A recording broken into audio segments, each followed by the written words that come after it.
মুখ্য নির্বাচন কমিশনার জ্ঞানেশ কুমার দিল্লিতে ফিরে গিয়েছেন। কত দফায় ভোট হবে এখনো স্পষ্ট নয়, তবে জল্পনা একটা রয়েছে যে আগামী সপ্তাহে ভোটের নির্ঘণ্ট ঘোষণা হতে পারে। আর এই পরিস্থিতিতে 5 দিনের মাথায় ধর্ণা তুলে নিলেন মমতা বন্দ্যোপাধ্যায়, কিন্তু তিনি বললেন লড়াই জারি থাকবে। মঙ্গলবার এসআইআর নিয়ে সুপ্রিম কোর্টের পর্যবেক্ষণে সাময়িক স্বস্তি মিলেছে, এমনটাই দাবি করছেন মমতা বন্দ্যোপাধ্যায়। অভিষেক বন্দ্যোপাধ্যায় শীর্ষ আদালতের পর্যবেক্ষণে আস্থা রেখেই সাময়িকভাবে 5 দিনের মাথায় মেট্রো চ্যানেলে যে ধর্নায় বসেছিলেন মমতা বন্দ্যোপাধ্যায় মুখ্যমন্ত্রী এসআইআরের চাপ বাড়াতে, সেই ধর্না তুলে নিলেন মমতা বন্দ্যোপাধ্যায়। সরাসরি শ্রেয়সী গঙ্গোপাধ্যায় প্রতিনিধি রয়েছেন আমাদের সঙ্গে। শ্রেয়সী, ঠিক কি জানা যাচ্ছে? মমতা বন্দ্যোপাধ্যায় 5 দিনের মাথায় এই ধর্না তুলে নেওয়ার কি কারণ, কেন তুলে নিলেন ধর্না? একেবারে দেখো, এক্ষেত্রে আমরা জানি যে গত 5 দিন ধরে মমতা বন্দ্যোপাধ্যায় তিনি মেট্রো চ্যানেলে ছিলেন, সেখানে তিনি 4 রাত কাটিয়েছেন। একেবারে সেখানে ধর্ণা মঞ্চে, অবস্থান মঞ্চে তিনি বাড়ি ফেরেননি। কিন্তু 5 দিনের মাথায় কি ঘটলো যাতে তিনি সেক্ষেত্রে অবস্থান তুলে নিলেন অভিষেক বন্দ্যোপাধ্যায়ের অনুরোধে? যেটা মমতা বন্দ্যোপাধ্যায় তিনি সেক্ষেত্রে গতকাল অবস্থান তোলার সময় তিনি যেটা বলছিলেন যে এক্ষেত্রে বন্ধ দরজার অনেকটাই খোলা গেছে।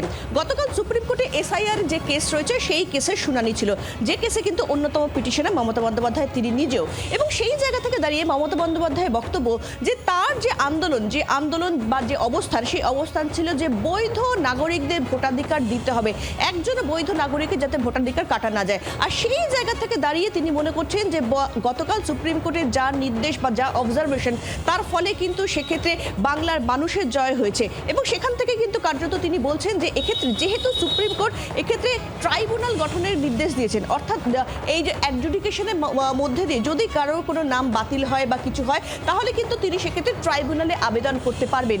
এবং সেক্ষেত্রে ভোটের আগের দিন পর্যন্ত নাম তোলার একটা জায়গা থাকবে বা একটা সুযোগ থাকবে। শুধু তাই নয়, যে কোনো সময় সুপ্রিম কোর্টের কাছে ফের কোনো রকম কোনো সমস্যা হলে সেক্ষেত্রে যাওয়া যেতে পারে।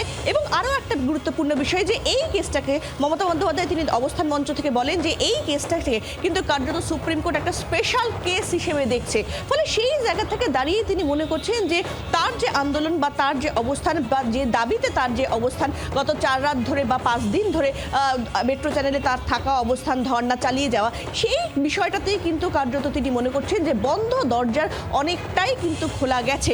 এবং সেক্ষেত্রে তিনি বলছেন যে যদি ভবিষ্যতে তার দলের তিনি নেতা নেত্রীদের প্রত্যেককে নির্দেশ দেন, এই যাদের নাম, কারোর নাম যদি বাদ যায়, তাহলে সেক্ষেত্রে তাদের সঙ্গে যোগাযোগ করা, তারা কিভাবে ট্রাইব্যুনালে অ্যাপিল করবে বা অন্য কিভাবে কোন পথে এগোবে, সেই সামগ্রিক বিষয় নিয়ে কিন্তু তাদের পাশে থাকার তিনি নির্দেশ দিচ্ছেন। তবে তিনি বলছেন যে এক্ষেত্রে তাদের যে আন্দোলন, অর্থাৎ বৈধ নাগরিকের ভোটাধিকার দিতে হবে, সেই আন্দোলন তারা থামাবেন না। ফলে সেই জায়গা থেকে গতকাল সুপ্রিম কোর্টের যে অবজারভেশন বা যা যা নির্দেশ, ট্রাইব্যুনাল গঠন সহ একাধিক নির্দেশ, সেই সামগ্রিক সমস্ত কিছু নিরিখেই কিন্তু কার্যত মমতা বন্দ্যোপাধ্যায় তিনি ধর্ণা মঞ্চ থেকে বলছেন যে এটা বাংলার মানুষের জয় হয়েছে। ফলে সেই জায়গা থেকে দাঁড়িয়ে অভিষেক বন্দ্যোপাধ্যায় অনুরোধে তিনি কিন্তু কার্যত দেখা যাচ্ছে যে রাত্রিবেলা 7:30 নাগাদ তিনি তার যে অবস্থান, সেই অবস্থান তুলে নিচ্ছেন। শ্রেয়সী, তুমি আমাদের সঙ্গে থাকো। অর্থাৎ এসআইআর নিয়ে সুপ্রিম কোর্টের যে পর্যবেক্ষণ, সেই পর্যবেক্ষণেই কিছুটা স্বস্তি, এমনটাই মমতা বন্দ্যোপাধ্যায়, অভিষেক বন্দ্যোপাধ্যায় যেটা দাবি করছেন। এবং শীর্ষ আদালতের পর্যবেক্ষণে আস্থা রেখে এই ধর্ণা প্রত্যাহারের সিদ্ধান্ত ঘোষণা করেন মমতা বন্দ্যোপাধ্যায় ঠিক 5 দিনের মাথায়। মমতা বন্দ্যোপাধ্যায় প্রসঙ্গে আর কি বলেছেন শোনাই। কিন্তু 15-16 তারিখে ইলেকশন ডিক্লেয়ার করে দিলেও এটা কিন্তু খেলা শেষ হবে না, খেলাটা সুপ্রিম কোর্টের হাতে রয়ে গেল।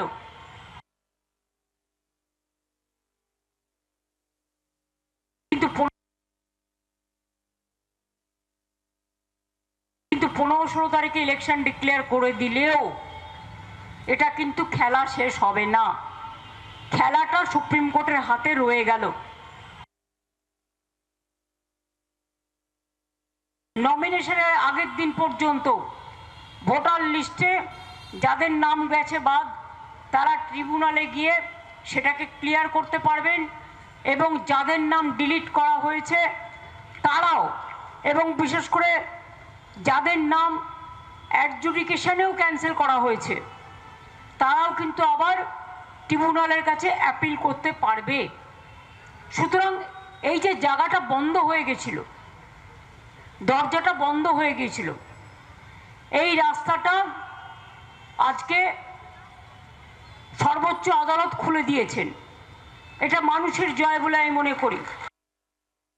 অ্যাডজুডিকেশনের কেসগুলো আরো দেরিতে নিষ্পত্তি হয়, তার জন্য সুপ্রিম কোর্ট ইসিকে ভৎসনা করেছে।